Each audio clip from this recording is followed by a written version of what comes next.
ਅੱਜ ਦੇ ਸਾਧਨ ਜੰਗ ਦੇ ਬਿਲਕੁਲ ਹੋਰ।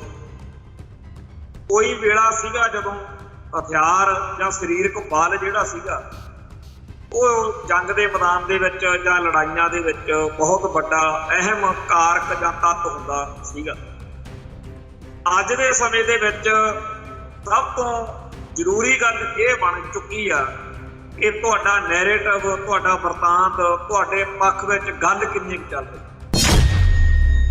ਇੱਕ ਤਾਂ ਉਹ ਸਿੱਖ ਆ ਜਿਹੜੇ ਜਾਗ ਪਏ ਨੇ, ਜਿਨ੍ਹਾਂ ਨੂੰ ਇਸ ਗੱਲ ਦਾ ਅਹਿਸਾਸ ਹੋ ਚੁੱਕਿਆ ਕਿ ਸਾਡਾ ਧਰਮ, ਸਾਡੀ ਬੋਲੀ, ਸਾਡਾ ਸੱਭਿਆਚਾਰ, ਸਾਡੀ ਹੋਂਦ ਹਸਤੀ, ਸਾਡਾ ਸਭ ਕੁਝ ਤਾਂ ਬਚੂਗਾ ਜੇ ਸਾਡਾ ਆਪਦਾ ਆਜ਼ਾਦ ਰਾਜ ਹੋਏ।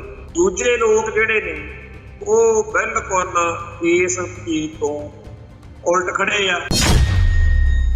ਭਾਰਤੀ ਹਕੂਮਤੀ ਤੰਤਰ ਬਣਾ ਮੂੰਹ ਪੈਸਾ ਖਰਚ ਰਿਹਾ, ਇਹ ਤਾਂ ਜੀ ਗਿਣਤੀ ਦੇ ਬੰਦੇ।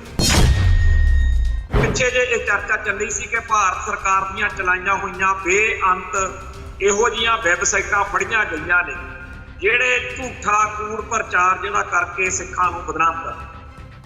ਹੁਣ ਇਸ ਤੋਂ ਅਗਲੀ ਗੱਲ ਵੀ ਸਾਰਿਆਂ ਦੇ ਸਾਹਮਣੇ ਆ ਗਈ ਹੈ ਕਿ ਕਿਵੇਂ ਮੰਦਰਾਂ ਦੇ ਉੱਤੇ ਗਲਤ ਕਾਰਵਾਈਆਂ ਕਰਕੇ ਉਹਦੇ ਲਈ ਸਿੱਖਾਂ ਨੂੰ ਬਦਨਾਮ ਕਰਨ ਦਾ ਢਕਵੰਜ ਰੱਖਿਆ ਜੀ। ਜਿਸ ਦਿਨ ਭਾਈ ਅਮਰਤਪਾਲ ਸਿੰਘ ਦੀ ਗ੍ਰਿਫਤਾਰੀ ਦੇ ਰੋਸ ਵਜੋਂ ਉੱਥੇ ਘਟਨਾ ਵਾਪਰੀ, ਭਾਈ ਅਵਤਾਰ ਸਿੰਘ ਖੰਡਾ ਮੌਜੂਦ ਨਹੀਂ ਸੀ, ਪਰ ਇੱਥੇ ਗੌਰਵ ਆਰੀਆ ਸਮੇਤ ਜਿੰਨੇ ਵੀ ਭਾਰਤੀ ਹਕੂਮਤੀ ਤੰਤਰ ਲਈ ਕੰਮ ਕਰਦੇ ਕਲਪੁਰਜੇ ਆ, ਉਹਨਾਂ ਸਾਰਿਆਂ ਨੇ ਇਹੀ ਕਿਹਾ ਕਿ ਜੀ ਉਹਨੇ ਤਿਰੰਗੇ ਦੀ ਬੇਅਦਬੀ ਕੀਤੀ ਸੀ। ਅੱਜ ਸਾਰੇ ਸੰਸਾਰ ਦੇ ਵਿੱਚ ਚਰਚਾ ਹੋ ਰਹੀ ਆ ਕਿ ਭਾਈ ਹਰਦੀਪ ਸਿੰਘ ਨਿੱਜਰ ਨੇ ਕੋਈ ਕਤਲੋਗਾਰਦ ਖੂਨ ਖਰਾਬਾ ਨਹੀਂ ਕੀਤਾ, ਪਰ ਭਾਰਤੀ ਮੀਡੀਆ ਵਿੱਚ ਉਹਨੂੰ ਇਉਂ ਬਿਆਨ ਕੀਤਾ ਜਾਂਦਾ ਜਿਵੇਂ ਚੋਟੀ ਦਾ ਕੋਈ ਬਹੁਤ ਵੱਡਾ ਕਾਤਲ ਦਰਿੰਦਾ ਹੋਵੇ ਜਿਹਨੇ ਬੇਗਿਰਕੀ ਨਾਲ ਹਜ਼ਾਰਾਂ ਬੇਦੋਸ਼ੇ ਲੋਕਾਂ ਨੂੰ ਕਤਲ ਕੀਤਾ ਹੋਵੇ। ਜਦੋਂ ਮੈਂ ਉਹਨੂੰ ਆਖਿਆ ਵੀ ਥੋੜਾ ਜਿਹਾ ਖਿਆਲ ਰੱਖਿਆ ਕਰੋ, ਪਤਾ ਲੱਗਿਆ ਤੁਹਾਡੇ ਉੱਤੇ ਇਹ ਲੱਗੇ ਹੋਏ ਨੇ ਕੁਛ ਕਰਨ, ਤਾਂ ਭਾਈ ਨਿੱਜਰ ਨੇ ਕਹਿੰਦੇ ਮੁਸਕਰਾ ਕੇ ਜੇ ਕਿਹਾ ਵੀ ਹੋ ਸਕਦਾ ਸੱਚੇ ਪਾਤਸ਼ਾਹ ਨੇ ਇਹਦੇ ਚ ਕੋਈ ਭਲਾ ਕੌਮ ਦਾ ਸੋਚਿਆ। ਭਾਰਤੀ ਹਕੂਮਤੀ ਤੰਤਰ ਨੇ, ਡੀਪ ਸਟੇਟ ਨੇ, ਜਾਂ ਦੁਸ਼ਪ੍ਰਚਾਰ ਕੂੜ ਪ੍ਰਚਾਰ ਕਰਨ ਵਾਲੀ ਇਹਨਾਂ ਦੀ ਸਾਰੀ ਮਸ਼ੀਨਰੀ ਨੇ ਜਿਹੜਾ ਭਰਮ ਸਿਰਜਣਾ ਚਾਹਿਆ ਸੀ, ਜਿਹੜਾ ਵਹਿਮ ਸਿਰਜਣਾ ਚਾਹਿਆ ਸੀ, ਉਹ ਸਾਰੇ ਦਾ ਸਾਰਾ ਇਹਨਾਂ ਸ਼ਹਾਦਤਾਂ ਦੇ, ਇਹਨਾਂ ਸ਼ਹੀਦੀਆਂ ਨੇ ਬਿਲਕੁਲ ਸਿਫਰ ਕਰ ਦਿੱਤਾ।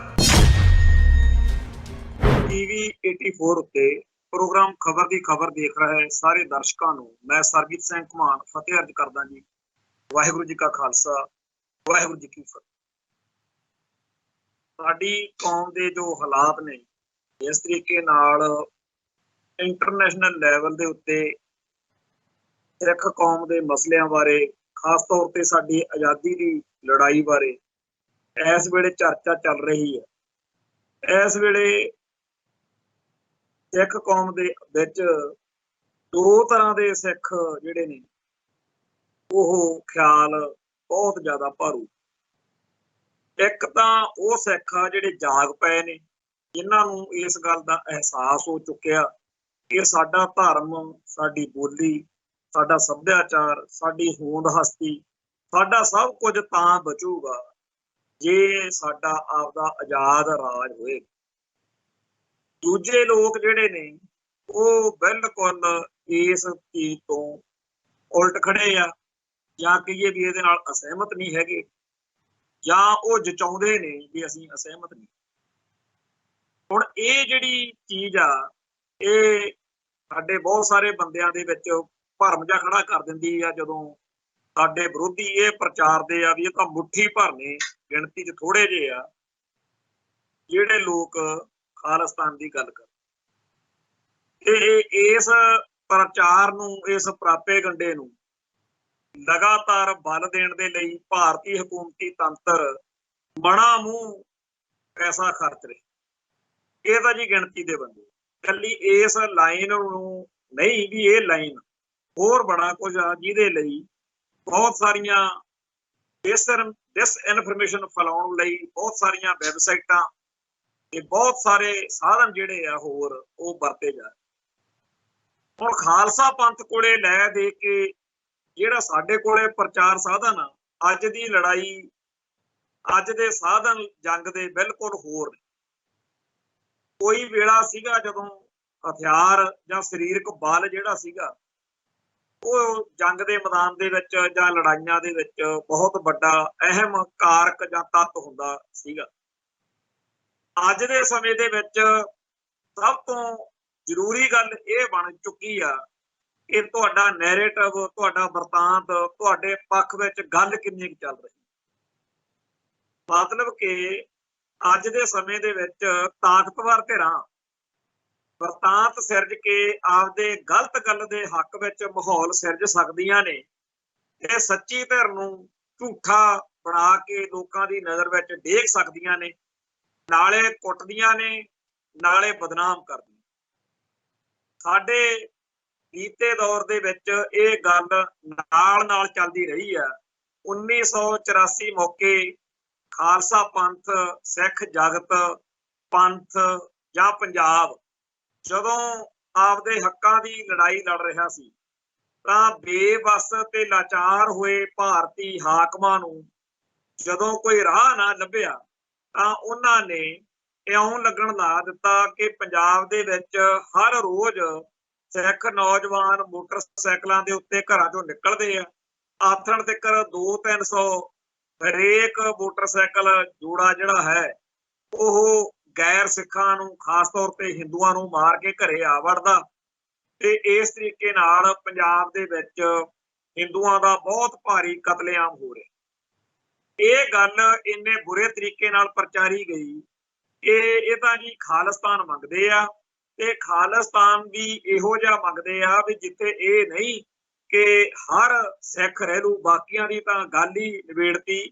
इन्हां ने सिख भी कल्ले वो जिहड़े पंज बाणियां दे नितनेमी सिख रहत मर्यादा विच संपूर्ण तौर ते प्रपक्क सिख ने कल्ले उही रखने आ। खालिस्तान दे अर्थ इन्हां दे ਇਹ प्रचार जां कूड़ प्रचार दा जां दुष प्रचार जां झूठा प्रचार इन्ना सिलसिलेवार ढंग नाल इन्ना प्लैंड तरीके नाल होया कि पंजाब तो बाहर बहुते जिहड़े साडे भाईचारे दे लोक सी उन्हां नूं भी इउं लगदा सीगा कि शायद ये गल सच्ची आ भी पंजाब दे विच इस तरीके नाल खनी वापर रहे। ये गल बहुत ज़्यादा साडे पंजाब दे विच जिहड़े लोक लड़ रहे सी उन्हां नूं बहुती ज़्यादा इहदे उत्ते चिंता नहीं सी हुंदी। वो कहंदे सी असीं इहो जिहा कुछ जदों कर ही नहीं रहे, जदों असीं तां पंजाब दे पंथ दे मसलिਆਂ ਲਈ धर्म युद्ध मोर्चा शुरू कीता होया क्योंकि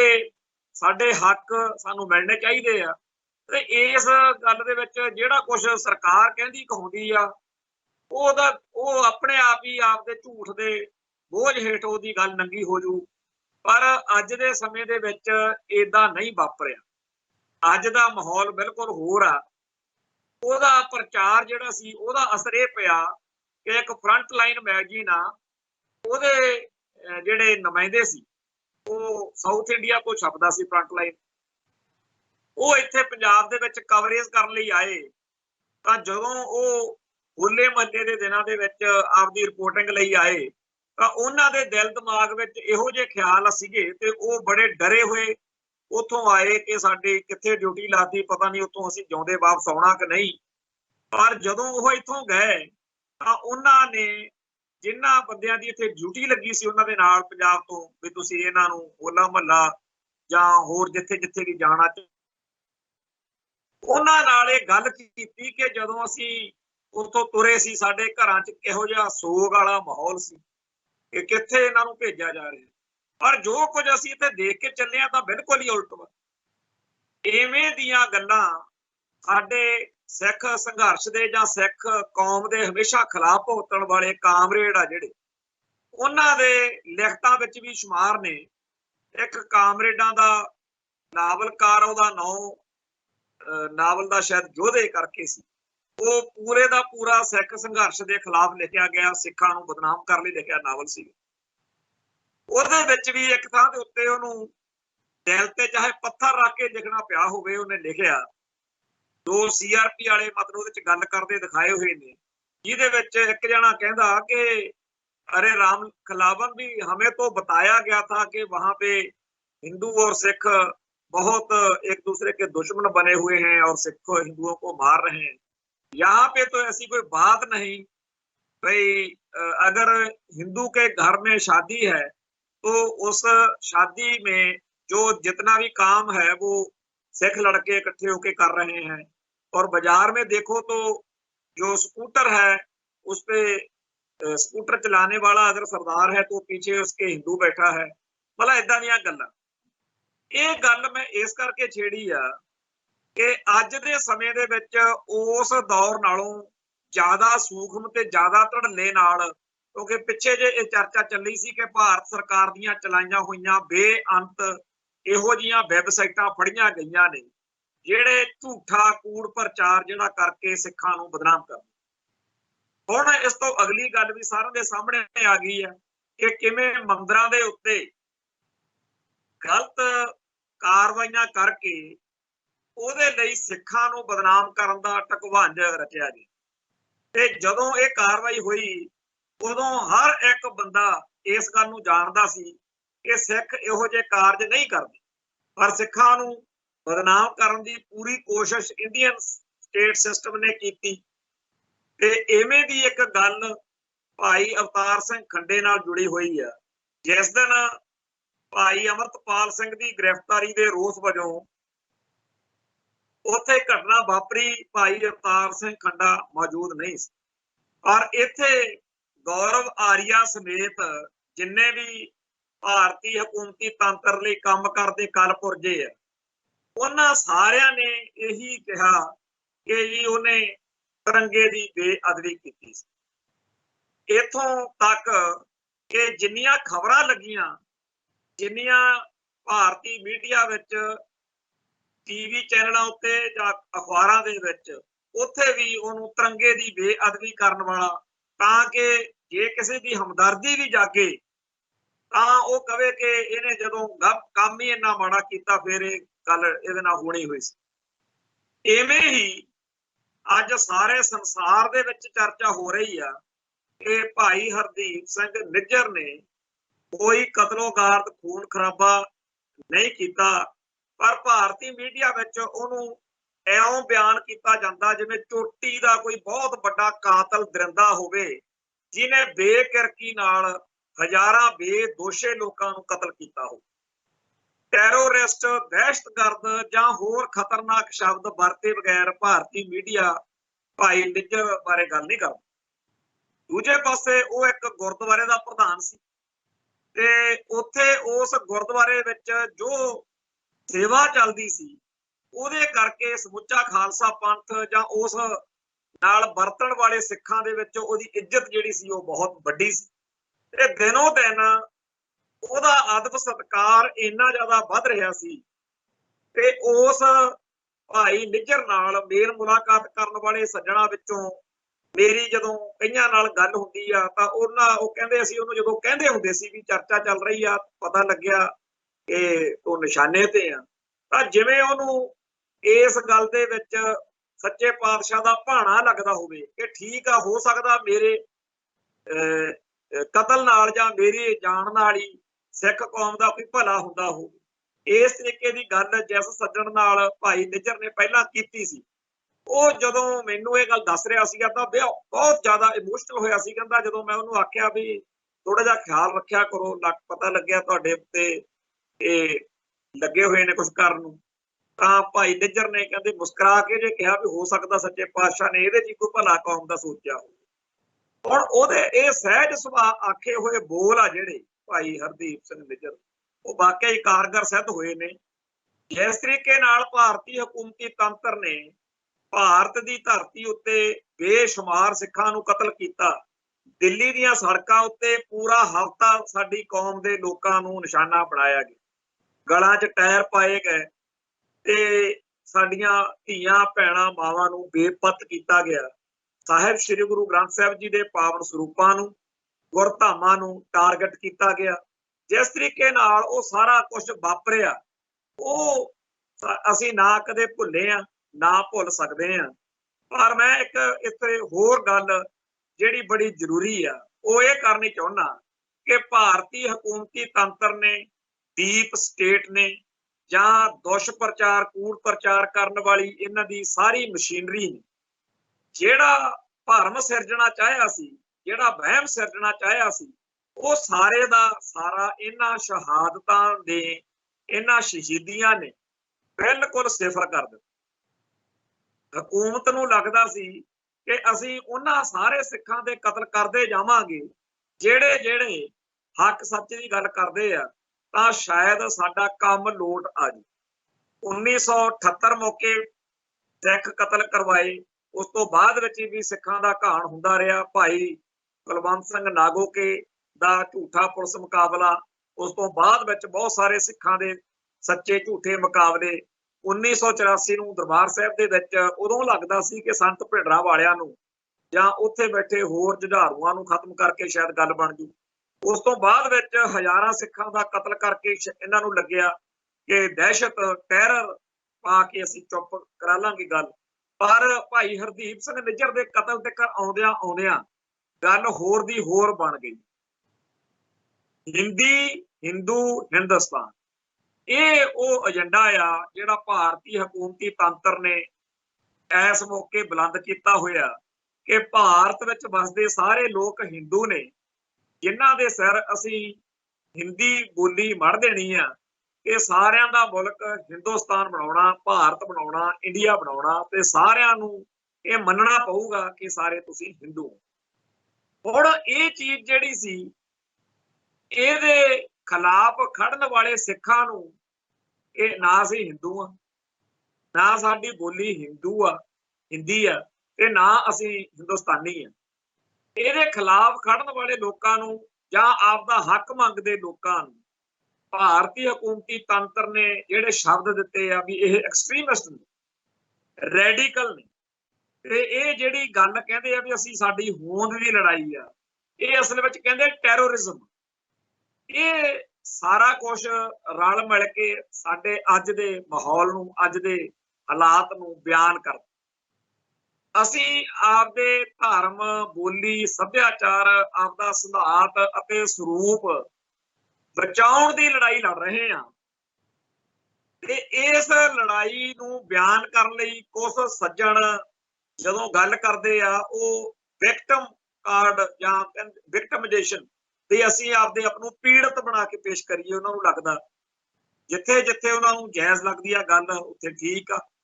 ਬਹੁਤ ਸਾਰੇ ਲੋਕਾਂ ਨੂੰ ਲੱਗਦਾ ਕਿ ਸਾਨੂੰ ਵਿਕਟਮ ਜੇ ਬਣ ਕੇ ਨਹੀਂ ਪੇਸ਼ ਹੋਣਾ ਚਾਹੀਦਾ, ਸਾਨੂੰ ਆਪਦਾ ਕਲੇਮ ਪੇਸ਼ ਕਰਨਾ ਚਾਹੀਦਾ ਕਿ 1947 ਮੌਕੇ ਜੋ ਹਾਲਾਤ ਸੀ ਉਹਦੇ ਵਿੱਚ ਅਸੀਂ ਇਸ ਮੁਲਕ ਦਾ ਹਿੱਸਾ ਬਣਨ ਲਈ ਮਜਬੂਰ ਹੋ ਗਏ, ਪਰ ਇਹਨਾਂ ਨੇ ਤਾਂ ਉਲਟਾ ਸਾਡਾ ਭੋਗ ਹੀ ਪਾਉਣਾ ਮਿਥ ਲਿਆ। ਤੋ ਅੱਜ ਅਸੀਂ ਵੀ ਉਹ ਸਾਰੇ ਵਾਅਦੇ ਜਿਨ੍ਹਾਂ ਤੋਂ ਇਹ ਮੁੱਕਰ ਚੁੱਕੇ ਨੇ, ਉਹ ਵਾਅਦਿਆਂ ਤੋਂ ਪਿੱਛੇ ਹਟ ਕੇ ਆਪਦੇ ਹੱਕ ਲਈ ਖਾਲਿਸਤਾਨ ਦੀ ਗੱਲ ਬੁਲੰਦ ਕਰਦੇ। ਹੁਣ ਇਸ ਗੱਲ ਦੇ ਉੱਤੇ ਭਾਰਤੀ ਹਕੂਮਤੀ ਤੰਤਰ ਜਿਹੜਾ ਹੈ ਉਹ ਬੜਾ ਕਸੂਤਾ ਜਿਹਾ ਮਹਿਸੂਸ ਕਰਦਾ ਕਿ ਅਸੀਂ ਤਾਂ ਸੋਚਦੇ ਰਹੇ ਕਿ ਦਰਬਾਰ ਸਾਹਿਬ ਤੇ ਹਮਲਾ ਕਰਕੇ, ਸੰਤ ਭਿੰਡਰਾਂ ਵਾਲਿਆਂ ਤੇ ਹੋਰ ਹਜ਼ਾਰਾਂ ਨੂੰ ਸ਼ਹੀਦ ਕਰਕੇ, ਬੇਦੋਸ਼ੇ ਲੋਕਾਂ ਦਾ ਕਤਲ ਕਰਕੇ ਅਸੀਂ ਤਾਂ ਇਹਨਾਂ ਦੀ ਆਵਾਜ਼ ਬੰਦ ਕਰਾ ਦੇਵਾਂਗੇ। ਪਰ ਕੰਮ ਉਲਟ ਹੋ ਗਿਆ। ਜਿਵੇਂ ਕਿਸੇ ਦਰਖਤ ਬਹੁਤ ਜ਼ਿਆਦਾ ਝੱਖੜ ਹਨੇਰੀ ਵਿੱਚ ਉਹ ਬੇਸ਼ੱਕ ਜੜ੍ਹਾਂ ਤੋਂ ਹਿੱਲ ਜਾਵੇ, ਪਰ ਉਹਦੇ ਫਲ, ਉਹਦੇ ਫੁੱਲ, ਉਹਦੇ ਬੀਜ ਸਾਰੇ ਪਾਸੇ ਖਿਲਰ ਜਾਣ, ਤੇ ਥਾਂ ਥਾਂ ਦੇ ਉੱਤੇ ਉਸ ਦਰਖਤ ਦੇ ਜਿਹੜੇ ਆ ਬੀਜ ਉਹ ਪੁੰਗਰ ਕੇ ਫਿਰ ਦਰਖਤ ਦਾ ਰੂਪ ਲੈ ਜਾਣ, ਤਾਂ ਜਿਹਨੇ ਉਸ ਹਨੇਰੀ ਮੌਕੇ ਸੋਚਿਆ ਸੀ ਕਿ ਬਸ ਜੜ੍ਹਾਂ ਪੱਟੀਆਂ ਗਈਆਂ, ਉਹ ਔਖਾ ਹੀ ਹੋਏਗਾ। ਤੋ ਇਸ ਮੌਕੇ ਉਹ ਸਾਰੇ ਲੋਕ ਚਾਹੇ ਕਿਸੇ ਵੀ ਰੂਪ ਸਰੂਪ ਚ ਹੋਣ, ਚਾਹੇ ਉਹ ਕਿਸੇ ਵੀ ਜਿਹੜਾ ਧਰਮ ਦੇ ਵਿੱਚ ਹੋਣ, ਜਿਹੜੇ ਵੀ ਇੰਡੀਅਨ ਲੋਕ ਸਿੱਖੀ ਦੇ ਬੂਟੇ ਦੀਆਂ ਜੜ੍ਹਾਂ ਪੱਟੀਆਂ ਗਈਆਂ ਸਮਝਦੇ ਸੀ, ਜਿਨ੍ਹਾਂ ਨੂੰ ਲੱਗਦਾ ਸੀ ਕਿ ਗੱਲ ਖਤਮ ਆ, ਉਹ ਸਾਰੇ ਬੜੇ ਔਖੇ ਨੇ। ਉਹਨਾਂ ਵਿੱਚੋਂ ਬਹੁਤ ਸਾਰੇ ਉਹ ਵੀ ਨੇ ਜਿਹੜੇ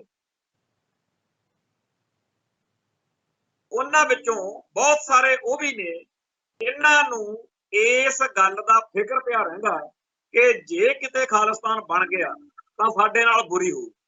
ਹਾਲਾਂਕਿ ਖਾਲਸਾ ਪੰਥ ਇਹੋ ਜਿਹੀਆਂ ਗੱਲਾਂ, ਇਹੋ ਜਿਹੇ ਚੱਕਰਾਂ ਤੋਂ ਨਿਰਲੇਪ ਆ।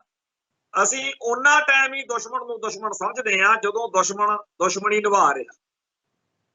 ਜੇ ਸਿੱਖ ਹਿੰਦੂਆਂ ਵਰਗੇ ਹੁੰਦੇ ਜਾਂ ਇਹੋ ਜਿਹੀਆਂ ਆਦਤਾਂ ਵਾਲੇ ਹੁੰਦੇ ਤਾਂ ਕਹਾਣੀ ਕੁਝ ਹੋਰ ਹੁੰਦੀ। ਇਹਨਾਂ ਦਿਨਾਂ ਦੇ ਵਿੱਚ ਹਿੰਦੂ ਭਾਈਚਾਰਾ ਰਮਾਇਣ ਦੇ ਪਾਤਰਾਂ ਨੂੰ ਲੈ ਕੇ ਰਾਮਲੀਲਾ ਕਰਦਾ ਤੇ ਉਹ ਆਪਦੇ ਧਰਮ ਦੇ ਹਿਸਾਬ ਨਾਲ ਬਹੁਤ ਸਾਰਾ ਕੁਝ ਇਹੋ ਜਿਹਾ ਕਰਦੇ ਆ ਜਿਹੜਾ ਦੇਖ ਕੇ ਸੁਣ ਕੇ ਸਾਨੂੰ ਖੁਦ ਨੂੰ ਸ਼ਰਮ ਆਉਂਦੀ ਆ ਕਿ ਚਲੋ ਤੁਹਾਡੇ ਧਰਮ ਦੇ ਉਹ ਨਾਇਕ ਨੇ, ਦੇਵਤੇ ਨੇ, ਜਾਂ ਤੁਸੀਂ ਉਹਨਾਂ ਨੂੰ ਰੱਬ ਭਗਵਾਨ ਮੰਨਦੇ ਹੋ। ਇਸ ਤਰੀਕੇ ਨਾਲ ਨਾ ਨਹੀਂ ਕਰਨਾ ਚਾਹੀਦਾ, ਪਰ ਉਹਨਾਂ ਦਾ ਧਰਮ ਅਲਾਓ ਕਰਦਾ ਤਾਂ ਉਹ ਜੋ ਮਰਜ਼ੀ ਕਰ ਸਕਦੇ ਆ ਜੀ।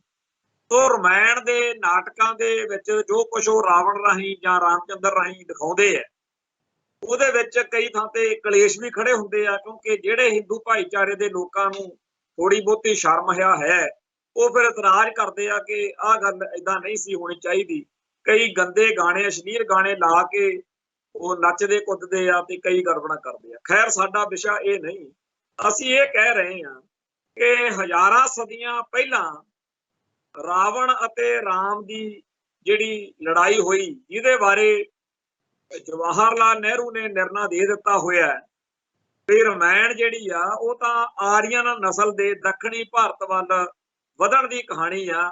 ਬਾਹਰੋਂ ਆਏ ਆਰੀਅਨ ਲੋਕ ਜਿਹੜੇ ਸੀ ਉਹ ਭਾਰਤ ਵਿੱਚ ਆ ਕੇ ਜਿਉਂ-ਜਿਉਂ ਅੱਗੇ ਵਧੇ, ਉਹਨਾਂ ਦਾ ਜ਼ਿਕਰ ਅੱਡ-ਅੱਡ ਗ੍ਰੰਥਾਂ 'ਚ ਅੱਡ-ਅੱਡ ਤਰੀਕੇ ਨਾਲ ਹੈ।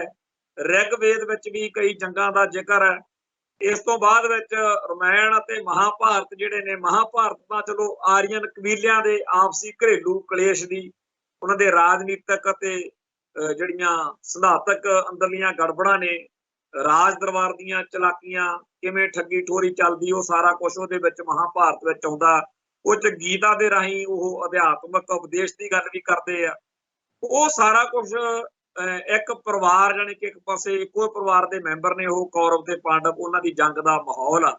ਉਹ ਸਾਰਾ ਕੁਝ ਕਿਹਾ ਜਾਂਦਾ ਕਿ ਦਿੱਲੀ, ਜਿਹਨੂੰ ਉਦੋਂ ਹਸਤਨਾਪੁਰ ਕਿਹਾ ਜਾਂਦਾ ਸੀ, ਬਾਅਦ ਵਿੱਚ ਥਾਨੇਸਰ, ਜਿੱਥੇ ਅੱਜ ਹਰਿਆਣਾ ਦਾ, ਪਹਿਲਾਂ ਇਹ ਪੰਜਾਬ ਦਾ ਹਿੱਸਾ ਹੀ ਸੀ, ਇਸ ਖਿੱਤੇ 'ਚੋਂ ਲੜਾਈ ਹੋਈ, ਜਿਹਦੇ ਵਿੱਚ ਗੰਧਾਰ, ਜਿਹੜਾ ਅਫਗਾਨਿਸਤਾਨ ਵਾਲੇ ਪਾਸੇ ਜਿਹਨੂੰ ਕੰਧਾਰ ਕਹਿੰਦੇ ਆ ਬੋਲਣ ਲੱਗਿਆ, ਗੰਧਾਰ ਦੀ ਉਹ ਬੀਬੀ, ਜਿਹਨੂੰ ਗੰਧਾਰੀ ਕਹਿ ਕੇ ਇਸ ਮਹਾਭਾਰਤ ਵਿੱਚ ਦਿਖਾਇਆ ਜਾਂਦਾ। ਸੋ ਇਸ ਗੱਲ ਬਾਰੇ ਬਾਰ-ਬਾਰ ਕਿਹਾ ਜਾਂਦਾ ਰਿਹਾ ਕਿ ਮਹਾਭਾਰਤ ਦੀ ਜਿਹੜੀ ਗੱਲ ਹੈ ਉਹ ਤਾਂ ਪੰਜਾਬ ਦੇ ਖਿੱਤੇ ਵਿੱਚ ਹੀ ਵਾਪਰੀ ਸੀ ਤੇ ਇੱਥੇ ਇਹਨਾਂ ਦੇ ਕਬੀਲਿਆਂ ਦੀ ਜਾਂ ਅੰਦਰੂਨੀ ਇੱਕ ਜਿਹੜੀ ਲੜਾਈ ਦਾ ਜ਼ਿਕਰ ਆ, ਜਿਹਦੇ ਤੋਂ ਇਹਨਾਂ ਦੇ ਉਸ ਵੇਲੇ ਦੇ ਮਾਹੌਲ ਨੂੰ ਸਮਝਣ ਲਈ ਵੀ ਕੀ ਚੱਲਦਾ ਸੀ, ਉਹ ਸਾਰਾ ਕੁਝ ਹੈ। ਪਰ ਜਿਹੜੀ ਮਹਾਭਾਰਤ ਤੋਂ ਦੂਜਾ ਹੈਗਾ ਰਮਾਇਣ, ਉਹਦੇ ਬਾਰੇ ਤਾਂ ਆਪਾਂ ਅੱਗੇ ਵੀ ਇਸ ਪ੍ਰੋਗਰਾਮ 'ਚ ਗੱਲ ਕਰਦੇ ਹਾਂ ਕਿ ਕਿਤਾਬਾਂ ਆ ਚੁੱਕੀਆਂ ਨੇ। ਦਾ ਮਿਸਗਾਈਡਰ ਆਫ ਹਿੰਦੂ ਸੋਸਾਇਟੀ, ਤੁਲਸੀਦਾਸ, ਹਿੰਦੂ ਧਰਮ ਕੇ ਪਥ ਭ੍ਰਸ਼ਟਕ ਤੁਲਸੀਦਾਸ। ਸੋ ਜਿਹੜਾ ਰਮਾਇਣ ਆ ਉਹਦੇ ਬਾਰੇ ਦੱਖਣੀ ਭਾਰਤ ਦੇ ਲੋਕਾਂ ਦਾ ਖਿਆਲ ਹੋਰ ਆ, ਤੇ ਜਿਹੜੀ ਗੰਗਾ ਜਮਨਾ ਵਾਲੀ ਸਾਰੀ ਪੱਟੀ ਆ, ਗਊ ਪੱਟੀ ਜਿਹਨੂੰ ਕਹਿੰਦੇ ਆ, ਇੱਥੇ ਹੋਰ ਤਰੀਕੇ ਦਾ। ਤੋਂ ਕਈ ਰਮਾਇਣ ਦੇ ਪੱਖ ਨੇ, ਰਮਾਇਣ ਕਈ ਤਰ੍ਹਾਂ ਦੀ ਆ।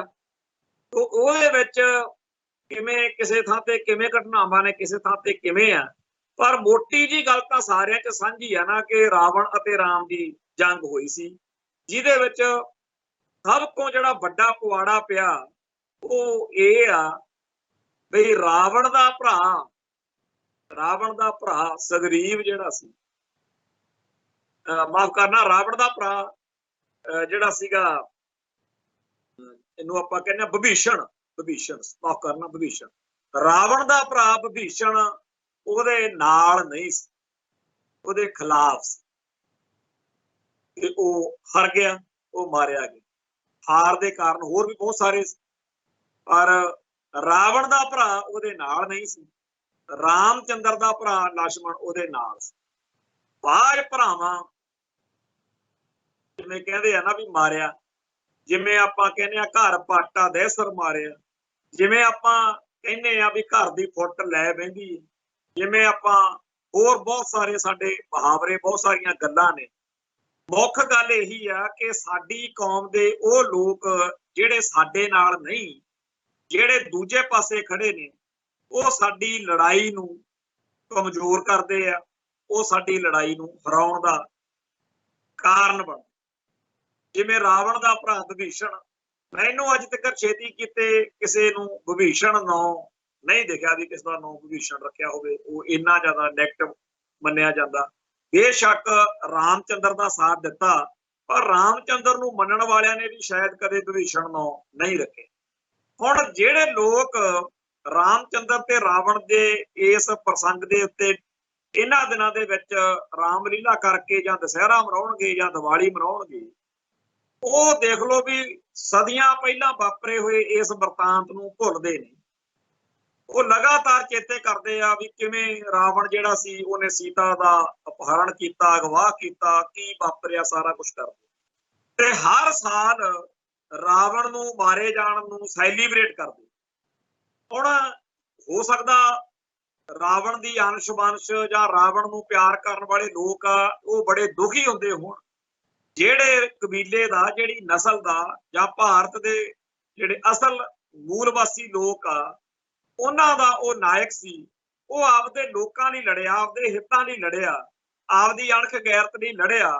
ਤੇ ਉਸ ਰਾਵਣ ਨੂੰ ਪਿਆਰ ਕਰਨ ਵਾਲੇ ਜਿਹੜੇ ਲੋਕ ਨੇ, ਉਹਨਾਂ ਦੀਆਂ ਭਾਵਨਾਵਾਂ ਨੂੰ ਹਰ ਸਾਲ ਚੜਾਉਣ ਵਾਲੇ ਲੋਕ ਆ ਜਿਹੜੇ, ਉਹ ਸਮਝਦੇ ਆ ਅਸੀਂ ਦੁਸਹਿਰੇ ਮੌਕੇ ਜਾਂ ਦੀਵਾਲੀ ਮੌਕੇ ਬਹੁਤ ਵੱਡਾ ਮਾਰਕਾ ਮਾਰਦੇ ਆ ਜਦੋਂ ਅਸੀਂ ਇਹ ਗੱਲ ਕਰਦੇ। ਪਰ ਖਾਲਸਾ ਪੰਥ ਨੂੰ ਗੁਰੂ ਪਾਤਸ਼ਾਹ ਨੇ ਇਹੋ ਜਿਹੇ ਗਧੀ ਗੇੜ ਤੋਂ, ਇਹੋ ਜਿਹੇ ਚੱਕਰ ਤੋਂ ਦੂਰ ਰੱਖਿਆ ਹੋਇਆ। ਮੱਸਾ ਰੰਗੜ ਜਾਂ ਲਖਪਤ ਰਾਏ ਜਾਂ ਹੋਰ ਬਹੁਤ ਸਾਰੇ ਦੁਸ਼ਟ ਜਿਨ੍ਹਾਂ ਨਾਲ ਪੰਥ ਦਾ ਵੈਰ ਪਿਆ, ਉਹਨਾਂ ਨੂੰ ਸੋਧਾ ਲਾਇਆ। ਪਰ ਇਹ ਨਹੀਂ ਕਿ ਆਏ ਦਿਨ ਉਹਨਾਂ ਦੇ ਪੁਤਲੇ ਜੇ ਬਣਾ ਕੇ ਸਾੜਦੇ ਫਿਰੀਏ, ਹਰ ਸਾਲ ਉਹਨਾਂ ਨੂੰ ਇਸ ਤਰੀਕੇ ਨਾਲ ਉਹਨਾਂ ਦੇ ਵਾਰਸਾਂ ਨੂੰ ਜਲੀਲ ਕਰੀਏ। ਇਹ ਸਾਡਾ ਕੰਮ ਨਹੀਂ। ਬਹੁਤ ਵੱਡੇ ਵੱਡੇ ਦੁਸ਼ਟਾਂ ਨਾਲ ਖਾਲਸੇ ਪੰਥ ਦੀ ਟੱਕਰ ਲੱਗੀ, ਸੋਧਾ ਲਾਇਆ। ਪਰ ਇਹ ਨਹੀਂ ਕਿ ਜਿਵੇਂ ਹਿੰਦੂ ਭਾਈਚਾਰਾ ਰਾਵਣ ਦੇ ਹਰ ਸਾਲ ਪੁਤਲੇ ਬਣਾ ਕੇ ਫੂਕਦਾ, ਉਹਨਾਂ ਨੂੰ ਉਹਨਾਂ ਦੀ ਰਵਾਇਤ ਮੁਬਾਰਕ ਹੋਵੇ, ਅਸੀਂ ਤਾਂ ਉਹਨਾਂ ਨੂੰ ਕੀ। ਪਰ ਇਹ ਸਾਡੀ ਗੱਲ ਕਰਦੇ ਆ ਕਿ ਅਸੀਂ ਹਿੰਦੂ ਨਹੀਂ। ਇਵੇਂ ਹੀ ਸਾਡੇ ਜਿਹੜੇ ਫਲਸਫੇ ਦੇ ਵਿੱਚ, ਸਾਡੇ ਧਰਮ ਦੇ ਵਿੱਚ ਜੋ ਸਿਧਾਂਤ ਆ, ਉਹ ਸਾਨੂੰ ਹਰ ਵਕਤ ਗੁਰੂ ਪਾਤਸ਼ਾਹ ਦੇ ਬਖਸ਼ੇ ਹੋਏ ਉਸ ਫਲਸਫੇ ਨਾਲ ਜੋੜ ਕੇ ਰੱਖਦੇ ਆ ਕਿ ਮੈਂ ਪੰਥ ਨੂੰ ਉੱਚਾ ਲੈ ਕੇ ਜਾ। ਪੈਰ ਪੈਰ ਦੇ ਉੱਤੇ, ਕਦਮ ਕਦਮ ਦੇ ਉੱਤੇ ਪਹਿਰੇਦਾਰੀ, ਚੇਤਾਵਨੀ, ਵਾਰਨਿੰਗ ਸਾਨੂੰ ਮਿਲਦੀ ਆ ਕਿ ਆਹ ਨਹੀਂ ਕਰ। ਉਹ ਸਾਡੀ ਮਰਿਆਦਾ। ਹੁਣ ਇਹ ਸਾਰਾ ਕੁਝ ਰਲਾ ਮਿਲਾ ਕੇ ਸਿੱਖ ਨੂੰ ਜਿੱਥੇ ਲਿਜਾ ਕੇ ਖੜਾ ਕਰਦਾ, ਉਹ ਫਿਰ ਹਿੰਦੂ ਨਹੀਂ ਰਹਿੰਦਾ। ਹੁਣ ਭਾਰਤੀ ਹਕੂਮਤੀ ਤੰਤਰ ਨੇ, ਡੀਪ ਸਟੇਟ ਨੇ ਇਹੀ ਤਾਂ ਵਹਿਮ ਸਿਰਜਿਆ, ਇਹੀ ਤਾਂ ਭਰਮ ਸਿਰਜਿਆ ਵੀ ਸਿੱਖ ਹਿੰਦੂ ਨੇ, ਦੂਜਾ ਸਿੱਖ ਇੰਡੀਅਨ ਨੇ।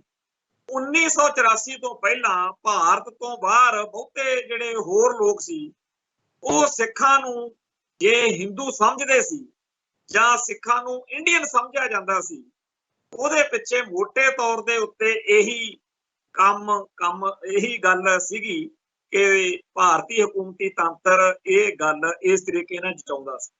ਉਸ ਮੌਕੇ ਤੱਕ ਸਿੱਖਾਂ ਦੇ ਅੰਦਰ ਵੀ ਇਹ ਖਿਆਲ ਨਹੀਂ ਸੀ। ਪਰ 1984 ਨੇ ਇੱਕ ਇਹੋ ਜਿਹਾ ਕਰਾਰਾ ਥੱਪੜ ਮਾਰਿਆ, ਇਹੋ ਜਿਹਾ ਕਰਾਰਾ ਝਟਕਾ ਮਾਰਿਆ ਕਿ ਸਿੱਖ ਜਾਗ ਪਏ।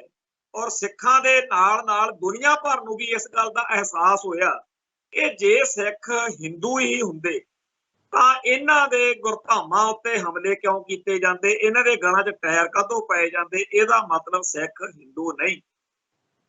ਜੇ ਸਿੱਖਾਂ ਦੇ ਵਿੱਚੋਂ ਇਕੱਲੇ ਉਹਨਾਂ ਸੰਤ ਭਿੰਡਰਾਂ ਵਾਲਿਆਂ ਜਾਂ ਕੁਝ ਜੁਝਾਰੂ ਬਿਰਤੀ ਵਾਲਿਆਂ ਨਾਲ ਰੌਲਾ ਹੁੰਦਾ ਤਾਂ ਵੀ ਗੱਲ ਸਮਝ ਆਉਂਦੀ। ਪਰ ਇੰਡੀਅਨ ਸਟੇਟ ਨੇ ਤਾਂ ਬੇਦੋਸ਼ੇ ਸਿੱਖਾਂ ਦਾ ਕਤਲੇਆਮ ਕੀਤਾ ਤੇ ਕਰਵਾਇਆ। ਇਹਦਾ ਮਤਲਬ ਕਹਾਣੀ ਕੋਈ ਹੋਰ ਹੈ। ਸੋ 1984 ਨੇ ਸਿੱਖਾਂ ਦੇ ਉੱਤੋਂ ਹਿੰਦੂ ਹੋਣ ਦੀ ਜਿਹੜੀ ਤਾਕਤੀ ਸੀ, ਉਹ ਇੱਕ ਵਾਰੀ ਬੁਰੀ ਤਰ੍ਹਾਂ ਲਾ ਕੇ ਉਹ ਮਾਰੀ। ਨਾਲ ਦੀ ਨਾਲ ਸਾਰੀ ਦੁਨੀਆ ਨੂੰ ਇਹ ਸਮਝ ਲੱਗ ਗਿਆ ਕਿ ਜੇ ਸਿੱਖ ਇੰਡੀਅਨ ਹੁੰਦੇ ਤਾਂ ਇਹਨਾਂ ਦਾ ਘਾਣ, ਇਹਨਾਂ ਦੀ ਨਸਲ ਕੁਸ਼ੀ ਨਹੀਂ ਸੀ ਹੋਣੀ।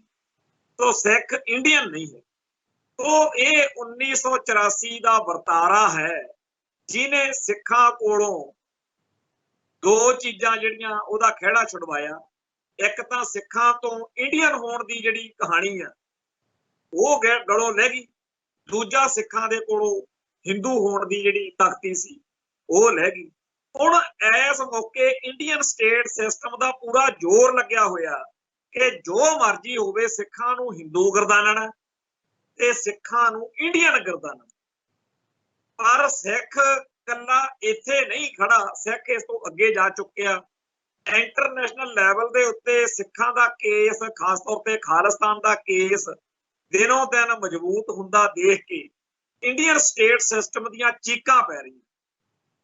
दिनों दिन ये लेरां पै रहीआं ने। जिहड़ा वो कहंदे आ ना भी ये टैरोरिस्ट ने, एक्सट्रीमिस्ट ने, ये रेडिकल ने, ये सारिया जड़ियां गालां वर्गे शब्द ने ये इसे करके सिखां नूं वरते जा रहे ने। जे सिख इंडियन होना मन लैण, जे सिख हिंदू होना मन लैण फिर सिख बड़े बीबे ने। जे सिख इंडियन होना मन लैण फिर वो समझदे आ कि दरबार साहिब दे उत्ते हमले बारे भी इन्हां नूं असीं पड़ोस लवांगे, सिखां दी नस्ल कुशी बारे भी इन्हां नूं गुमराह कर लवांगे ते साडे जिहड़े लोक इस गधी गेड़ दा शिकार होए ने सिख उन्हां वर्गे बना लवांगे। बड़े वड्डी गिणती विच उन्हां ने लोक भरमाए होए ने ते उस भरमाए होए लोकां नूं उल्लू बनाउण दे लई आरएसएस ने बहुत सारे सिख नकली तौर ते भी तैयार कीते। नकली सिख तैयार करके उन्हां सारिਆਂ ਤੋਂ ਉਹ ਗੱਲਾਂ ਕਰਾਈਆਂ ਜਾਂਦੀਆਂ ਨੇ। पिछले 15-20 दिन के विच जदों भाई हरदीप सिंह निज्जर के कतल बारे कि इहदे विच इंडिया का हत्थ है, जो हालात बने, जो समीकरण बने, उहदे विच बहुत सारे इहो जिहे पग्गां वाले, दाड़ियां वाले, बहुत सारे इहो जिहे जिन्हां ने पीढ़ियां खालिस्तानी पग्गां बन के हत्थां च बैनर फड़ के जां लिख के जां बोल के ये गल कहण दा यतन कीता कि असीं ਜਿਹੜੇ ਸਿੱਖ ਵਾਂ ਅਸੀਂ ਹਿੰਦੂ ਹੀ ਆ ਤੇ ਅਸੀਂ ਇੰਡੀਅਨ। ਹੁਣ ਇੰਡੀਅਨ ਜਾਂ ਹਿੰਦੂ ਵਾਲੀ ਗੱਲ ਆ ਜਿਹੜੀ ਉਹ ਬਹੁਤ ਪਿੱਛੇ ਰਹਿ ਗਈ। ਜਿਹੜੇ ਸਿੱਖ ਜਾਗੇ ਵੀ ਨਹੀਂ ਹੋਏ ਉਹਨਾਂ ਨੂੰ ਵੀ ਇਹ ਗੱਲ ਦਾ ਅੰਦਰ ਖਾਤੇ ਜ਼ਰੂਰ ਪਤਾ, ਉਹਦੇ ਦਿਲ ਨੂੰ ਪਤਾ। ਉਹਨਾਂ ਦੀਆਂ ਮਜਬੂਰੀਆਂ ਜਾਂ ਉਹਨਾਂ ਦਾ ਹਾਲਾਤ, ਮਾਹੌਲ ਆ ਜਿਹੜਾ ਉਹਨਾਂ ਨੂੰ ਨਹੀਂ ਕਹਿਣ ਦਿੰਦਾ, ਉਹ ਗੱਲ ਵੱਖਰੀ ਆ। ਜਿਵੇਂ ਕੋਈ ਇਹੋ ਜਿਹਾ ਮਾਹੌਲ, ਕੋਈ ਇਹੋ ਜਿਹਾ ਹਾਲਾਤ ਬਣ ਸਕਦਾ, ਕੋਈ ਜੇਲ੍ਹ 'ਚ, ਕੋਈ ਥਾਣੇ 'ਚ ਤਸ਼ੱਦਦ ਚੱਲਦਾ ਬੰਦਾ ਹੋਵੇ, ਉੱਥੇ ਉਹਨੇ ਛਿੱਤਰ ਖਾਣ ਤੋਂ ਬਚਣ ਦੇ ਲਈ ਜੇ ਕਹਿ ਦਿੱਤਾ ਵੀ ਹਾਂ ਜੀ ਜਿਵੇਂ ਤੁਸੀਂ ਕਹਿੰਦੇ ਹੋ ਕਰ ਲਓ, ਕਿਉਂਕਿ ਉਹਨੂੰ ਪਤਾ ਕਿ ਜਿੱਥੇ ਜਾ ਕੇ ਨਿਬੇੜਾ ਹੋਣਾ ਉੱਥੇ ਮੈਂ ਆਪਦਾ ਸੱਚ ਬੋਲ ਦੂੰਗਾ, ਇੱਥੇ ਐਵੇਂ ਕਾਹਤੋਂ ਇਹਨਾਂ ਤੋਂ ਜਲੀਲ ਹੋਣਾ, ਕਿਉਂਕਿ ਕਈ ਬੰਦੇ ਇਸ ਤਰ੍ਹਾਂ ਕਰ ਲੈਂਦੇ। ਉਵੇਂ ਇੰਡੀਅਨ ਕਬਜ਼ੇ ਵਿੱਚ ਫਸੇ ਹੋਏ, ਕਬਜ਼ੇ 'ਚ ਫਸਣ ਦਾ ਮਤਲਬ ਇਹ ਨਹੀਂ ਕਿ ਭਾਰਤ ਵਿੱਚ ਬੈਠੇ ਆ ਤੇ ਜੀ ਸਾਡੇ ਤੁਹਾਡੇ ਕੀ ਹੱਥਾਂ ਪੈਰਾਂ ਨੂੰ ਕਦੀ ਸੰਗਲ ਲਾਏ ਹੋਏ ਨੇ ਤਾਂ ਤੁਸੀਂ ਗੁਲਾਮ ਹੋ। ਮਾਨਸਿਕ ਗੁਲਾਮੀ ਕਈ ਬੰਦੇ ਅਮਰੀਕਾ, ਕੈਨੇਡਾ ਜਾਂ ਹੋਰਨਾਂ ਆਜ਼ਾਦ ਮੁਲਕਾਂ ਵਿੱਚ ਬਹਿ ਕੇ ਵੀ ਭਾਰਤੀ ਹਕੂਮਤੀ ਤੰਤਰ ਦੇ ਅਣਦਿਸਦੇ ਜਿਹੜੇ ਸੰਗਲ ਨੇ ਉਹਨਾਂ ਵਿੱਚ ਨਰੜੇ ਹੋਏ ਨੇ ਤੇ ਉਹ ਸਾਰਾ ਕੁਝ ਕਹਿੰਦੇ ਨੇ ਜੋ ਕੁਝ ਇੰਡੀਅਨ ਸਟੇਟ ਸਿਸਟਮ ਚਾਹੁੰਦਾ। ਹੁਣ ਇਸ ਮਾਹੌਲ ਦੇ ਵਿੱਚ ਮੋਟੀ ਜੀ ਗੱਲ ਜਿਹੜੀ ਸਮਝਣ ਵਾਲੀ ਆ ਉਹ ਇਹ ਆ ਕਿ ਸਿੱਖ ਪਹਿਲਾਂ ਆਪਾਂ ਕਹਿੰਦੇ ਹੀ ਰਹੇ ਪਰ ਹੁਣ ਉਹ ਇਸ ਗੱਲ ਤੇ ਪੂਰੀ ਦ੍ਰਿੜਤਾ ਨਾਲ ਡਟ ਗਏ ਆ ਕਿ ਰਾਜ ਬਿਨਾਂ ਨਾ ਧਰਮ ਚਲੇ ਹੈ, ਧਰਮ ਬਿਨਾਂ ਸਭ ਦਲੇ ਮਲੇ। ਵੀ ਜੇਕਰ ਅਸੀਂ ਆਪ ਦਾ ਰਾਜ ਨਾ ਲਿਆ ਤਾਂ ਜਿਹੜਾ ਸਾਡਾ ਧਰਮ ਆ ਉਹ ਖਤਮ ਹੋ ਸਕਦਾ। ਦੂਜਾ ਇਹ ਵੀ ਕੋਈ ਕਿਸੇ ਕੋ ਰਾਜ ਨਾ ਦੇ ਹੈ, ਜੋ ਲੈ ਹੈ ਨਿਜ ਵਰਸੇ ਲੈ, ਵੀ ਆਪਣੀ ਤਾਕਤ ਮਜ਼ਬੂਤ ਕਰੀਏ। ਜਦੋਂ ਸਿੱਖਾਂ ਨੇ ਦੇਖਿਆ ਕਿ ਸਾਰੀ ਦੁਨੀਆ ਭੰਡਦੀ ਸੀ ਕਿ ਅਫਗਾਨਿਸਤਾਨ ਦੇ ਵਿੱਚ ਤਾਲਿਬਾਨ ਅੱਤਵਾਦੀ, ਪਰ 2 ਸਾਲਾਂ ਦੇ ਵਿੱਚ ਅੱਜ ਸਾਰੇ ਸੰਸਾਰ ਦੇ ਲੋਕ ਬਿਲਕੁਲ ਉਹਨਾਂ ਨੂੰ ਸਤਿਕਾਰ ਦੇਣ ਲੱਗ ਪਏ। ਸਭ ਤੋਂ ਜਿਹੜੀ ਵੱਡੀ ਗੱਲ ਭਾਰਤ ਦਾ ਮੀਡੀਆ ਜਿਹੜਾ ਇੰਨਾ ਜ਼ਿਆਦਾ ਭੰਡਦਾ ਸੀ ਕਿ 24 ਘੰਟੇ ਲੱਗਿਆ ਹੀ ਰਹਿੰਦਾ ਸੀ ਕਿ ਉਹ ਬੜੇ ਮਾੜੇ ਇਹਨਾਂ ਦਾ, ਕਿਉਂਕਿ ਜਲੂਸ ਕੱਢਿਆ ਸੀ ਜਦੋਂ ਭਾਰਤ ਦਾ ਹਵਾਈ ਜਹਾਜ਼ ਅਗਵਾ ਕਰਕੇ ਲੈ ਗਏ ਤੇ ਇਹਨਾਂ ਨੂੰ ਤਿੰਨ ਜਿਹੜੇ ਆਪਦੇ ਵੱਡੇ ਉਹਨਾਂ ਦੇ ਜੁਝਾਰੂ ਜਰਨੈਲ ਸੀ ਉਹ ਖੁਦ ਜਹਾਜ਼ ਵਿੱਚ ਬਿਠਾ ਕੇ ਉੱਥੇ ਦੇ ਕੇ ਆਉਣੇ ਪਏ। ਤੋ ਉਸ ਮਾਹੌਲ ਦੇ ਵਿੱਚ ਇਹਨਾਂ ਦੀ ਜਿਹੜੀ ਹੇਠੀ ਹੋਈ ਉਹਦਾ ਦੁੱਖ ਇੰਡੀਅਨ ਸਟੇਟ ਸਿਸਟਮ ਨੂੰ ਹੈ, ਜਿਹਦੀ ਕਰਕੇ ਇਹ ਉਹਨਾਂ ਨੂੰ ਜ਼ਿਆਦਾ ਭੰਡਦੇ ਨਿੰਦਦੇ ਸੀ। ਹੁਣ ਵੀ ਜਦੋਂ ਵੀ ਕਿਤੇ ਦੁਨੀਆ ਭਰ ਦੇ ਵਿੱਚ ਮੁਸਲਮਾਨਾਂ ਨੂੰ ਭੰਡਣ ਦਾ ਮੌਕਾ ਮਿਲੇ ਉਦੋਂ ਭੰਡਦੇ ਆ, ਤੇ ਜੇ ਕਸ਼ਮੀਰ ਦੇ ਵਿੱਚ ਮੁਸਲਮਾਨਾਂ ਨੂੰ ਕੁੱਟਣਾ ਹੋਵੇ ਜਾਂ ਭਾਰਤ ਵਿੱਚ ਕਿਸੇ ਥਾਂ ਦੇ ਉੱਤੇ ਛੱਤਰ ਫੇਰ ਕੇ ਜੈ ਸ਼੍ਰੀ ਰਾਮ ਕਹਾਉਣਾ ਹੋਵੇ, ਉਦੋਂ ਇਹਨਾਂ ਨੂੰ ਲੱਗਦਾ ਵੀ ਅਸੀਂ ਉਹ ਬਦਲਾ ਲੈ ਰਹੇ ਹਾਂ ਜਿਹੜਾ ਸਾਡੇ ਨਾਲ ਦੁਰਗਤੀ ਹੋਈ, ਚਾਹੇ ਹੁਣ ਚਾਹੇ ਬੀਤੇ ਦੌਰ ਦੇ ਵਿੱਚ। ਇਹੋ ਜਿਹਾ ਹੀ ਇਹਨਾਂ ਨੂੰ ਇਹ ਲੱਗਦਾ ਵੀ ਅਸੀਂ ਅਫਗਾਨਿਸਤਾਨ ਵਾਲੇ ਤਾਲਿਬਾਨਾਂ ਨੂੰ ਭੰਡ ਕੇ, ਹਾਲਾਂਕਿ ਜਿਹੜੇ ਸਾਊਦੀ ਅਰਬ ਦਾ ਜਾਂ ਹੋਰ ਕਈ ਥਾਵਾਂ ਦੇ ਮੁਸਲਮਾਨ ਹਾਕਮ ਨੇ ਜਾਂ ਉਹਨਾਂ ਨਾਲ ਬੜਾ ਘਿਓ ਖਿਚੜੀ ਆ, ਇੱਥੋਂ ਤੱਕ ਕਿ ਸਭ ਤੋਂ ਵੱਡਾ ਹਿੰਦੂ ਤਵਾ ਦਾ ਜਿਹੜਾ ਝੰਡਾ ਬਰਦਾਰ ਮੋਦੀ ਹੈ, ਇਹ ਇੱਕ ਵਾਰੀ ਬਿਰਿਆਨੀ ਖਾਣ ਪਾਕਿਸਤਾਨ ਹੀ ਜਾ ਵੜਿਆ ਸੀ ਉਦੋਂ ਨਵਾਜ਼ ਸ਼ਰੀਫ ਮੌਕੇ। ਉਹ ਫੋਟੋਆਂ ਸਾਰਿਆਂ ਨੇ ਦੇਖੀਆਂ ਹੋਈਆਂ ਨੇ। ਮਿਸਟਰ ਜਨਾਬ ਵੀ ਇੱਕ ਵਾਰੀ ਪਾਕਿਸਤਾਨ ਚਲੇ ਗਿਆ ਸੀ, ਮਾਫ ਕਰਨਾ ਜਿਹੜਾ ਉਹ ਅਡਵਾਨੀ। ਉਹ ਇਹ ਜਿਹੜੇ ਸਾਰੇ ਲੋਕ ਨੇ ਇਹਨਾਂ ਦਾ ਇੱਕ ਨਕਾਤੀ ਪ੍ਰੋਗਰਾਮ ਇਹ ਹੈਗਾ ਕਿ ਅਸੀਂ ਜਿਹਦੀ ਜੁੱਤੀ ਕਾਇਮ ਆ ਨਾ ਉਹਨੂੰ ਸਲਾਮ ਕਰਨੀ ਆ, ਤੇ ਜਦੋਂ ਉਹਦੀ ਜੁੱਤੀ ਕਾਇਮ ਨਹੀਂ ਉਦੋਂ ਉਹਦੇ ਦੁਆਲੇ ਹੋ ਜਾਣਾ। ਸਿੱਖਾਂ ਨੂੰ ਵੀ ਇਹ ਗੱਲ ਸਮਝ ਲੈਣੀ ਚਾਹੀਦੀ ਆ ਕਿ ਜਿੰਨਾ ਟਾਈਮ ਆਪਾਂ ਤਾਲਿਬਾਨਾਂ ਵਾਂਗੂ ਅਫਗਾਨਿਸਤਾਨੀਆਂ ਵਾਂਗੂ ਕਾਇਮ ਨਹੀਂ ਨਾ ਹੁੰਦੇ, ਉਹਨਾਂ ਟਾਈਮ ਸਾਡੇ ਨਾਲ ਇਹੀ ਕੁਝ ਹੋਣਾ। ਸਾਡੀ ਕੌਮ ਦੇ ਬਹੁਤ ਸਾਰੇ ਲੋਕ ਇਸ ਗੱਲ ਦੇ ਵਿੱਚ ਚਿੰਤਾ 'ਚ ਫਸ ਜਾਂਦੇ ਆ ਕਿ ਜੀ ਜੇਕਰ ਆਪਾਂ ਗੱਲ ਕਰਦੇ ਆ ਤਾਂ ਸਾਡੇ ਭਾਈਚਾਰੇ ਦੇ ਬਹੁਤ ਸਾਰੇ ਲੋਕ ਇਉਂ ਕਹਿੰਦੇ ਆ, ਉਹ ਕਹਿੰਦੇ ਆ। ਮੈਂ ਇਹ ਗੱਲ ਕਹਿਣੀ ਚਾਹੁੰਦਾ ਕਿ ਸਾਡੇ ਸਾਰਿਆਂ ਦੇ ਚੇਤੇ ਵਿੱਚ ਇਹ ਗੱਲ ਵਸ ਜਾਣੀ ਚਾਹੀਦੀ ਆ ਕਿ no one loves a warrior until the enemy is at the gate। ਜਦੋਂ ਤੱਕ ਦੁਸ਼ਮਣ ਦਰਾਂ 'ਚ ਆ ਕੇ ਲਲਕਾਰਦਾ ਨਹੀਂ, ਉਦੋਂ ਤੱਕ ਕੋਈ ਬੰਦਾ ਆਪਦੀ ਕੌਮ ਦੇ ਯੋਧੇ ਨੂੰ ਉਵੇਂ ਸਤਿਕਾਰਦਾ ਨਹੀਂ ਜਿਵੇਂ ਸਤਿਕਾਰਨਾ ਚਾਹੀਦਾ। 1984 ਤੋਂ ਪਹਿਲਾਂ ਸੰਤ ਭਿੰਡਰਾਂ ਵਾਲਿਆਂ ਨੂੰ ਜਾਂ ਜੁਝਾਰੂ ਬਿਰਤੀ ਵਾਲੇ ਸਿੰਘਾਂ ਨੂੰ ਬਹੁਤ ਸਾਰੇ ਲੋਕ ਟੀਕਾ ਟਿੱਪਣੀ ਕਰਦੇ ਸੀ, ਪਰ ਜਦੋਂ ਨਵੰਬਰ 84 ਤੇ ਜੂਨ 84 ਦੇ ਵਰਤਾਰੇ ਵਾਪਰੇ, ਫਿਰ ਉਹੀ ਬੰਦੇ ਲੱਭਦੇ ਫਿਰਦੇ ਸੀਗੇ ਵੀ ਕੋਈ ਬਚਿਆ ਕੁਚਿਆ ਖਾੜਕੂ ਬਿਰਤੀ ਵਾਲਾ ਸਿੰਘ ਮਿਲੇ ਤੇ ਕੁਛ ਕਰਕੇ ਦਿਖਾਈ। ਉਹ ਜਦੋਂ ਖਾਲਸਾ ਪੰਥ ਦੇ ਸਿਰ ਤੇ ਆ ਕੇ ਵਾਰ ਹੋ ਗਿਆ, ਫਿਰ ਉਦੋਂ ਯੋਧੇ ਪਿਆਰੇ ਲੱਗਣ ਲੱਗ ਗਏ। ਉਹ ਜਿਹੜੇ ਲੋਕ ਇਸ ਵੇਲੇ ਮਾਤਾ ਦਾ ਮਾਲ ਬਣ ਕੇ ਭਾਰਤੀ ਹਕੂਮਤ ਦੀ ਬੋਲੀ ਬੋਲਦੇ ਆ, ਉਹਨਾਂ ਬਾਰੇ ਬਹੁਤੀ ਜ਼ਿਆਦਾ ਚਿੰਤਾ ਕਰਨ ਦੀ ਲੋੜ ਨਹੀਂ। ਆਪਣੇ ਆਪ ਨੂੰ ਮਜ਼ਬੂਤ ਕਰਨ ਦੀ ਲੋੜ ਆ, ਆਪਣੇ ਅੰਦਰ ਚੇਤਨਾ ਲਿਆਉਣ ਦੀ ਲੋੜ ਆ, ਆਪਣਾ ਨੈਰੇਟਿਵ ਮਜ਼ਬੂਤ ਕਰਨ ਦੀ ਲੋੜ ਆ, ਆਪਣੇ ਆਪ ਨੂੰ ਵਿਕਟਮ ਜਿਹਾ ਬਣਾਈ ਜਾਣ ਦੀ ਬਜਾਏ ਆਪਣਾ ਕੇਸ ਪੇਸ਼ ਕਰਨ ਦੇ ਲਈ ਜਿਸ ਤਰ੍ਹਾਂ ਦੇ ਸਾਧਨ ਵਰਤਣ ਦੀ ਲੋੜ ਆ ਉਹਨਾਂ ਨੂੰ ਸਮਝਣਾ ਚਾਹੀਦਾ। ਨੈਰੇਟਿਵ ਵਰਤਾਂਤ ਦੀ ਲੜਾਈ ਆ ਅੱਜ ਦੇ ਸਮੇਂ 'ਚ, ਜਿਹਦੀ ਗੱਲ ਜ਼ਿਆਦਾ ਚੱਲਦੀ ਆ ਉਹਨੂੰ ਜ਼ਿਆਦਾ। ਸੋ ਸੋਸ਼ਲ ਮੀਡੀਆ ਦਾ ਜ਼ਮਾਨਾ, ਤੁਸੀਂ ਕਿੱਥੇ ਬੈਠੇ ਹੋ, ਕਿਹੜੇ ਮੁਲਕ 'ਚੋਂ, ਕੀ ਖਾਂਦੇ ਹੋ, ਕਿਹੋ ਜਿਹਾ ਪਹਿਨਦੇ ਹੋ, ਤੁਸੀਂ ਮਰਿਆਦਾ 'ਚ ਪੂਰੇ ਹੋ ਨਹੀਂ, ਇਹ ਸਾਰੀਆਂ ਗੱਲਾਂ ਪਿੱਛੇ ਛੱਡ ਕੇ, ਹੋਰ ਰੌਲੇ ਝਮੇਲੇ ਪਿੱਛੇ ਤਿਆਗ ਕੇ ਇੱਕ ਨਕਾਤੀ ਪ੍ਰੋਗਰਾਮ ਦੇ ਉੱਤੇ ਜੇ ਲਿਖੀਏ ਬੋਲੀਏ ਕਿ ਖਾਲਿਸਤਾਨ ਬਗੈਰ ਗੁਜ਼ਾਰਾ ਨਹੀਂ, ਤਾਂ ਇਹਦੇ ਨਾਲ ਵੀ ਸਮਝੋ ਆਪਾਂ ਉਹੀ ਸਾਰੀ ਜ਼ਿੰਮੇਵਾਰੀ ਨਿਭਾ ਰਹੇ ਹਾਂ ਜਿਹੜੀ ਖਾੜਕੂ ਸੰਘਰਸ਼ ਵਾਲੇ ਦਿਨਾਂ ਦੇ ਵਿੱਚ ਉਦੋਂ ਯੋਧਿਆਂ ਨੇ ਨਿਭਾਈ। ਅੱਜ ਦਾ ਹਥਿਆਰ ਮੀਡੀਆ ਵਾ। ਅੱਜ ਦੇ ਸਮੇਂ ਦੇ ਵਿੱਚ ਵਰਤਾਂਤ ਸਿਰਜਣਾ, ਨੈਰੇਟਿਵ ਸਿਰਜਣਾ ਹੀ ਜੰਗ ਦਾ ਮਾਹੌਲ ਬਦਲ ਦਿੰਦਾ। ਤੋ ਆਪਣੇ ਭਾਈਚਾਰੇ ਦੇ ਅੰਦਰ ਇਹ ਗੱਲ ਬੜੀ ਵੱਡੀ ਆ ਕਿ ਅਸੀਂ ਬੜੀ ਛੇਤੀ ਟ੍ਰੈਪਡ ਹੋਣ ਲੱਗ ਪਏ। ਇੱਥੇ ਪੰਜਾਬ ਦੇ ਵਿੱਚ SYL ਤੇ ਹੋਰ ਮੁੱਦਿਆਂ ਦੇ ਨਾਂ ਦੇ ਉੱਤੇ ਜਦੋਂ ਸਾਨੂੰ ਜੀ ਕੀਤਾ ਅਗਲਿਆਂ ਨੇ ਭੜਕਾ ਲਿਆ। ਸਾਡਾ ਅਸਲ ਮੁੱਦਾ ਸਾਨੂੰ ਇਹ ਕਾਹਤੋਂ ਵੀ ਚੇਤੇ ਰਹਿੰਦਾ ਵੀ ਜੇ ਖਾਲਿਸਤਾਨ ਹੀ ਬਣ ਜਾਵੇ ਤਾਂ SYL ਕੱਢਣੀ ਕਿਹੜੇ ਕੰਜਰ ਨੇ ਆ, ਫਿਰ ਇੱਧਰ ਨੂੰ ਝਾਕ ਕੇ ਦਿਖਾਵੇ ਕੋਈ। ਅਸੀਂ ਉਲਝ ਜਾਂਦੇ ਆ ਕਿ ਸਾਨੂੰ ਹਿੰਦੂ ਕਹਿਤਾ, ਮੋਹਨ ਭਾਗਵਤ ਨੇ, ਅਸੀਂ 15 ਦਿਨ ਉਹਦੇ 'ਚ ਲੱਗੇ ਰਹਿੰਦੇ।